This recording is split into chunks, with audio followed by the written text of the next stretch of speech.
"You need a home, and we need a bride for our father," said the twin girls to the alien outcast. The space station called Drift 9 was not meant to be a home. It floated at the edge of known space, far from trade routes and far from hope. Most ships only passed it by mistake. Most beings who came here did not stay long. Kaelrix had stayed for almost 3 human years. He stood near a cracked viewing window, watching distant stars burn quietly. His tall frame was thin, his dark armor scratched and old. The markings of his species had been removed from his armor long ago. That was the sign of an outcast. No clan, no home, no right to return. Kaelrix was once a protector. His people, the Velrathi, were strong, disciplined, and cold. They believed strength mattered more than kindness. Order mattered more than mercy. Kaelrix had broken that rule when he defended weak workers during a purge.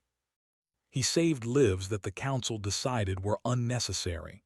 For that he was cast out, not imprisoned, not executed, something worse, forgotten. Drift 9 was silent most days.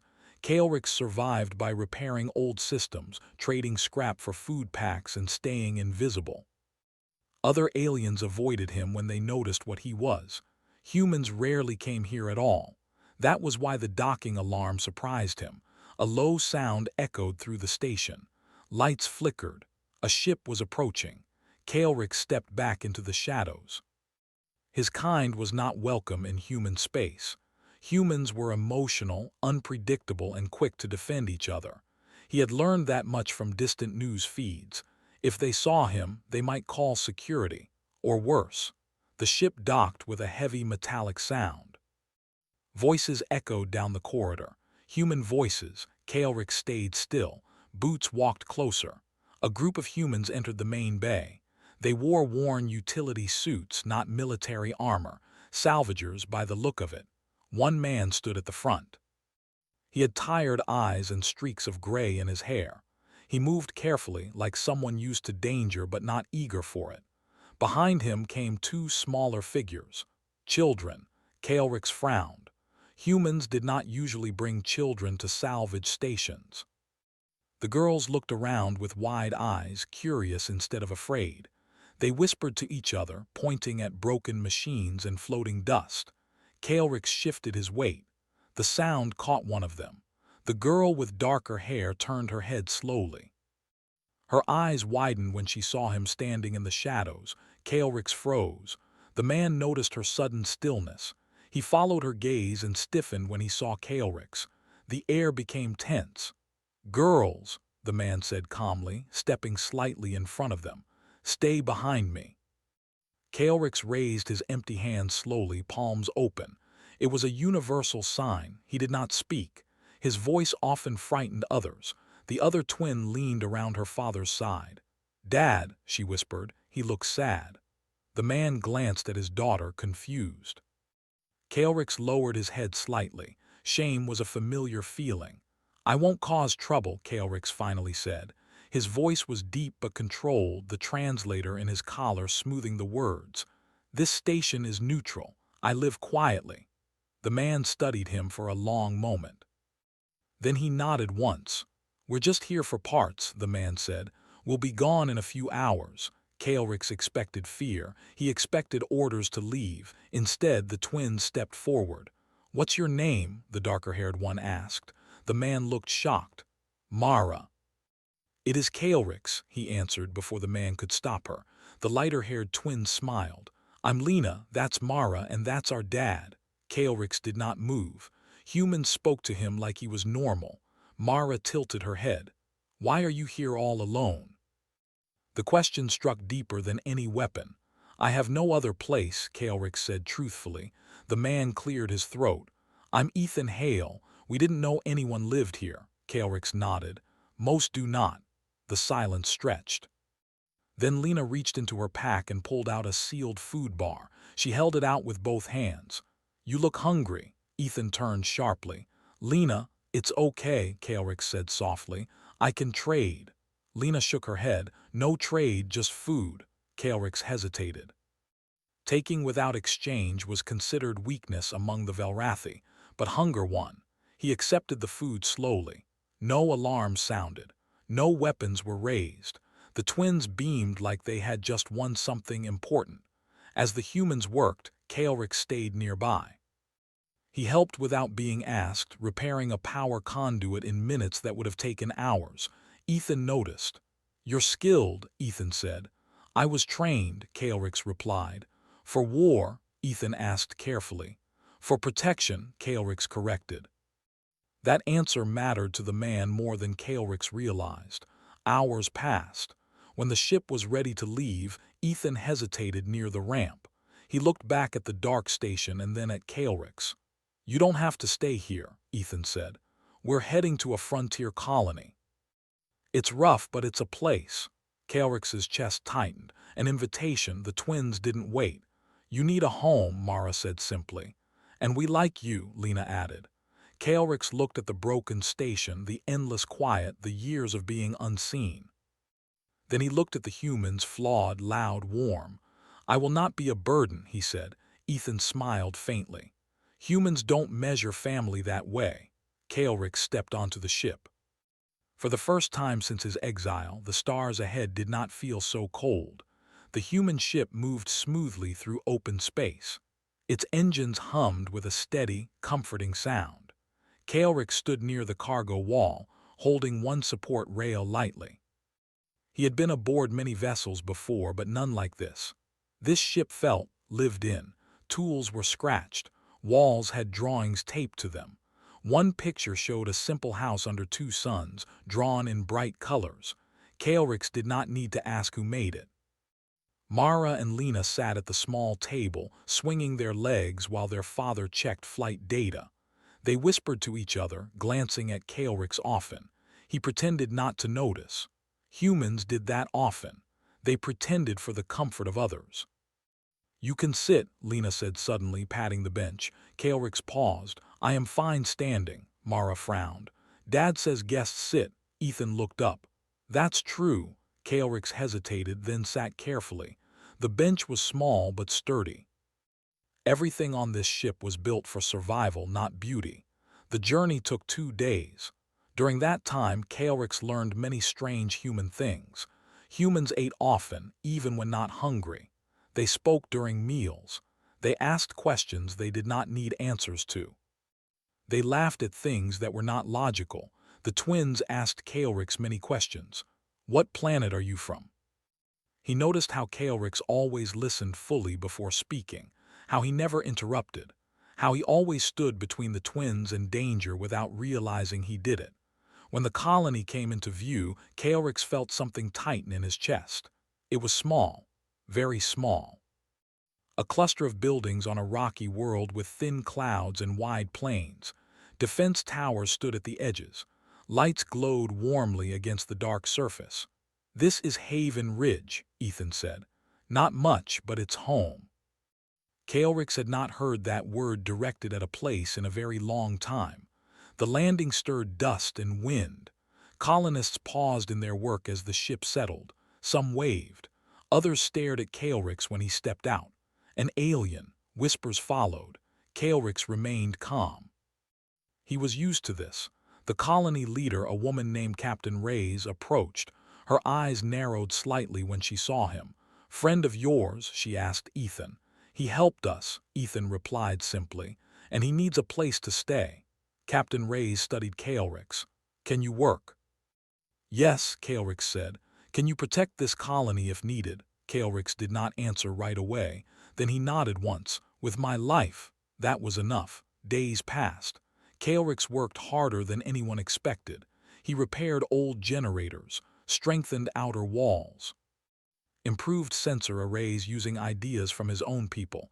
He never asked for reward. Slowly, the whispers changed. "He's quiet but strong." Ethan noticed how the colony felt safer with Kaelrix present, how people stood a little straighter, how children played closer to the outer fence. One evening, as the suns dipped low, Kaelrix sat alone near the edge of the settlement. He watched the sky turn red and gold. Footsteps approached. Mara and Lena sat beside him. "You like it here?" Lena asked. It is acceptable, Kaelrix replied carefully. Mara crossed her arms. That means yes. Kaelrix did not argue. There was a pause. Then Lena spoke in a quiet voice. Dad is lonely. Kaelrix turned slightly. I have noticed. Mara nodded. Our mom died a long time ago. Dad works all the time. He smiles, but it's a tired smile. Kaelrix felt something heavy settle in his chest. Humans bonded deeply. Loss stayed with them. We talked about it, Lena said seriously. Kaelrix looked between them. Talked about what? The twins exchanged a look. Mara spoke first. You need a home, Lena continued, and we need a bride for our father. The words took a moment to process. Kaelrix froze. I do not understand, he said slowly. Mara tilted her head. You protect us. You care about people. Dad respects you. Lena smiled. And you're not scary, just tall. Kaelrix's thoughts raced. Among the Velrathi, bonds were chosen by councils, not children. Mating was political. Emotional attachment was discouraged. This was not how things were done. I am not suitable, Kaelrix said carefully. I am an outcast. Mara shook her head. Dad says outcast just means someone didn't follow bad rules. That hit harder than expected. Ethan's voice came from behind them. Girls, the twins jumped. Ethan walked closer, clearly uncomfortable. I heard part of that. Kaelrix stood immediately. I apologize, I did not encourage this. Ethan rubbed his face. I know you didn't. There was an awkward silence. Then Ethan sighed. They mean well, Kaelrix nodded. They are honest. That night, Kaelrix could not rest. He sat outside his assigned quarters, staring at the stars. The idea the twins suggested was impossible. And yet, the thought of leaving this place hurt more than he expected. Humans were illogical, but they were warm. The next day, an alarm sounded. Long-range sensors picked up unknown ships at the edge of the system. Kaelrix's eyes narrowed. Those ship designs were familiar. Too familiar. His past had found him, and this time he was not alone. The warning sirens echoed across Haven Ridge. Lights flashed along the outer towers. Colonists stopped their work and looked toward the sky. Children were pulled indoors. Defense crews moved to their stations with practiced speed. Kaelrix stood still, listening to the alarm tones. His body reacted before his thoughts did. Those signals meant one thing: threat. Ethan ran toward the command building, the twins closed behind him. Kaelrix followed, long strides eating the distance. His mind was already building possible outcomes. Inside the command room, Captain Reyes stood over a hollow table. Red symbols glowed above it. 3 ships, she said. Unknown origin, no response to hails. Kaelrix stepped forward. They are not unknown. All eyes turned to him. They are Velrathi, he said calmly. My people. The room grew quiet. Ethan felt his stomach tighten. Are they here for you? Yes. Captain Reyes folded her arms. What do they want? Kaelrix did not answer right away. He stared at the glowing symbols, each one a reminder of the life he had lost. They want to take me back, he said, to judge me or make an example of me. Mara gripped his hand. We won't let them. Kaelrix looked down at her small fingers wrapped around his much larger ones. His chest felt tight again. They will not ask, he said gently. They do not believe humans will resist. Captain Reyes straightened. That's where they're wrong.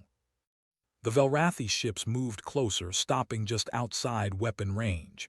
A signal cut through the command room. Incoming transmission. Captain Reyes nodded. Put it through. The air shimmered as a tall, sharp-featured Velrathi appeared. His armor was flawless. His eyes were cold. Outcast Kaelrix, the figure said. You stand in violation of Velrathi law. Surrender yourself. Kaelrix stepped forward. I stand under human protection. The Velrathi commander's eyes flicked to the humans in the room. Humans, this matter does not concern you. Step aside. Ethan moved next to Kaelrix. It concerns us, Ethan said. He's part of our colony. The Velrathi paused. He is defective, weak. Kaelrix felt anger stir, but before he could speak, Mara stepped forward. He fixed our water pumps, she said. That's not weak. Lena nodded. He keeps watch when everyone sleeps. The Velrathi commander looked confused. You allow children to speak? He asked. Yes, Captain Reyes replied, and we listen. The alien's expression hardened. We will retrieve what is ours. The transmission cut. Seconds later, the first warning shot struck empty ground beyond the colony walls. Dust and rock flew into the air. Kaelrix turned to Captain Reyes. They are testing your resolve. She nodded once. Then let's show them. Humans moved fast. Defense towers powered up. Shields activated. Engineers rerouted energy in ways Velrathi systems would not predict. Civilians worked side by side with trained guards, reinforcing barriers and relaying information. Kaelrix took command of the outer defenses without being asked. He adjusted angles, predicted movement, and explained enemy behavior in simple terms. They expect fear, he said. Do not give it. The Velrathi ships advanced. Their weapons were stronger, their technology older but refined. On paper, Haven Ridge should not survive. But humans did not fight on paper. They fought together. Ethan stayed near the twins, but his eyes never left Kaelrix. He saw how the alien moved with calm purpose, always placing himself where danger was greatest. A Velrathi landing craft broke through the outer shield and descended toward the plains. Kaelrix reacted instantly. I will intercept, he said. Captain Reyes hesitated. You don't have to. I choose to, Kaelrix replied. He ran toward the breach, weapons fire lighting the sky. Human defenders followed, trusting his lead without question. The landing craft touched down hard. Velrathi soldiers emerged, disciplined and silent. Kaelrix stepped forward alone. I stand here, he called out, voice steady. Not as Velrathi, but as family to these humans. The soldiers paused. Confusion rippled through their ranks. Humans took position beside him. One of the Velrathi officers spoke. You shame yourself. Kaelrix lifted his head. No, I learned. The clash that followed was short but decisive. Human tactics were unpredictable. They used terrain, teamwork, and speed in ways the Velrathi did not expect. When the dust settled, the Velrathi forces withdrew to their ships. The commander's image appeared again, this time visibly shaken. You would risk your colony for an outcast, he asked the humans.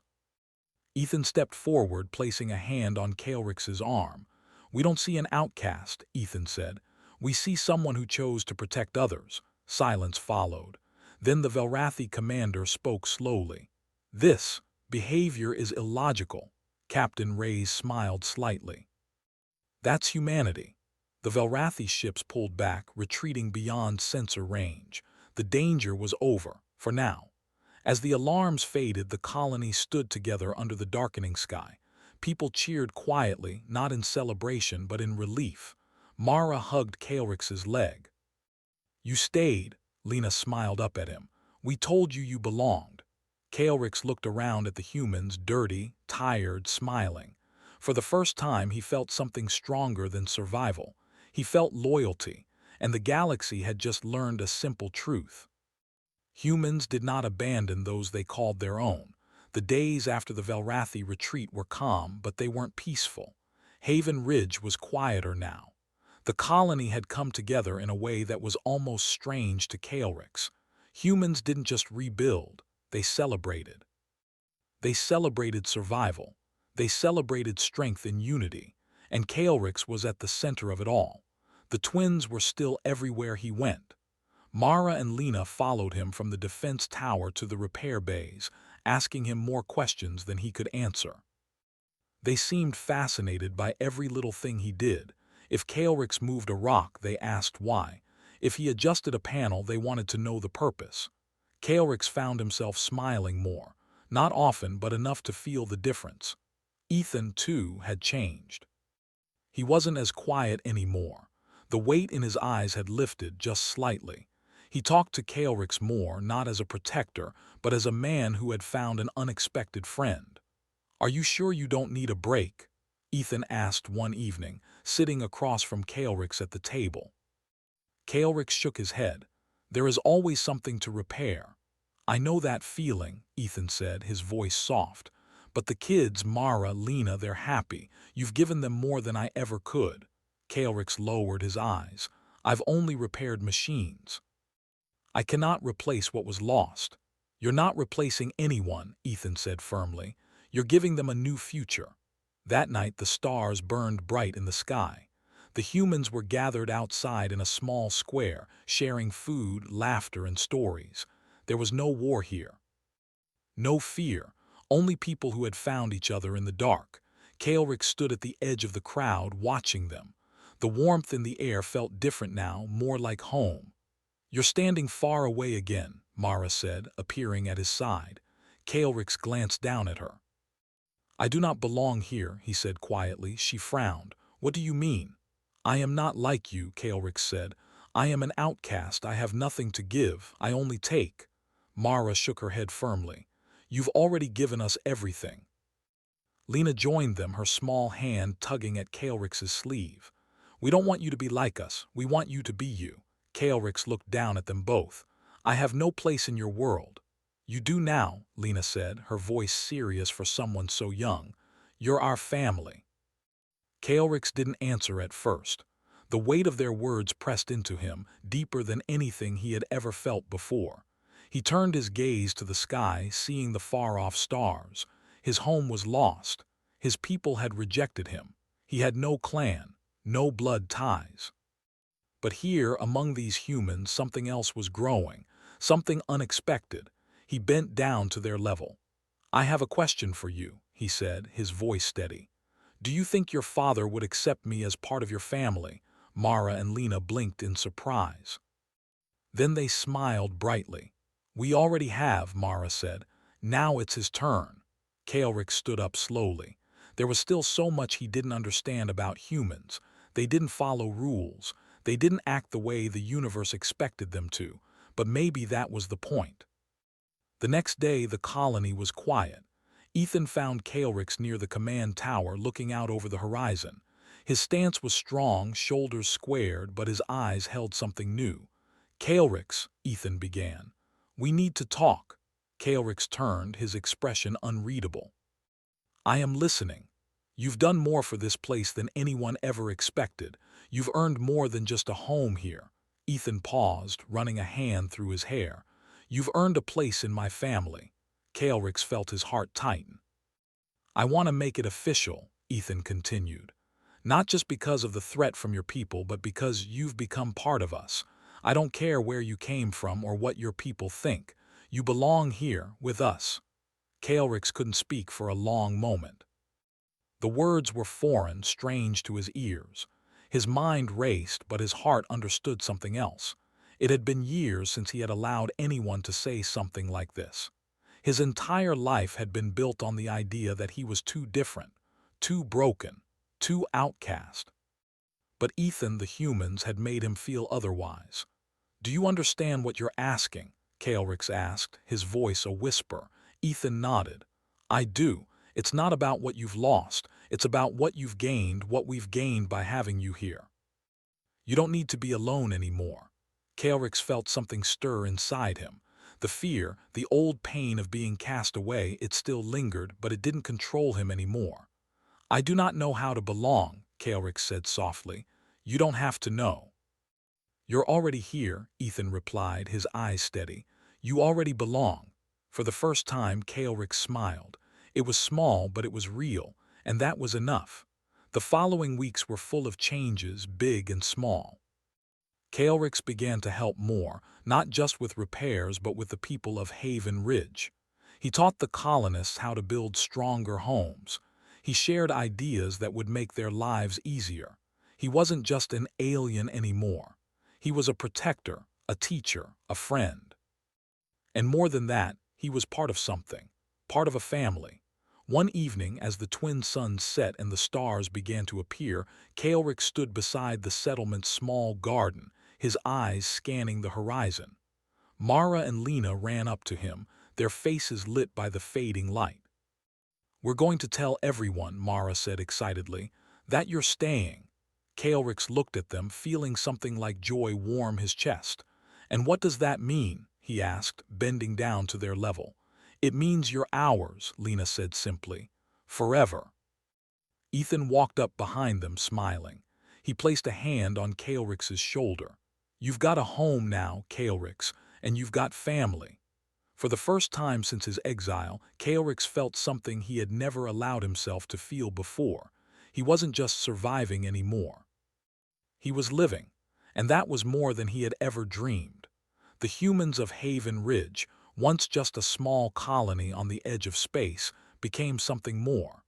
They became a symbol of what humanity could do when they opened their arms to the lost, the outcast, and the different. They showed the galaxy that family was more than blood. It was the bonds you chose, the strength you gave, and the love you shared. And in that small corner of the universe, humanity had not only saved Kaelrix, they had saved themselves.